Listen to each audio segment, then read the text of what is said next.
Hello guys, welcome back to our channel, and in this video I'll be showing you how to add custom fields in your Clickup account. So the first thing that you need to do is to log in your Clickup account or log in your existing Clickup account.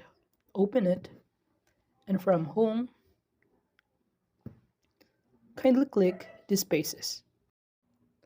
Click My Space and the three dots or space settings, and under it, click the More Settings and Custom Fields. And after that, you can now add your new custom field. Kindly click that, and you can now see what kind of field you want to customize. I'll choose people. Then you can also edit the field name.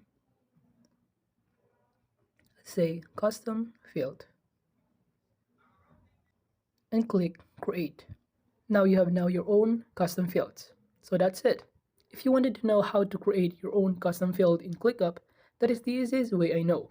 I hope you find this video helpful, and if you do, kindly give us a like and subscribe to our channel. Thank you very much, and see you on our next video.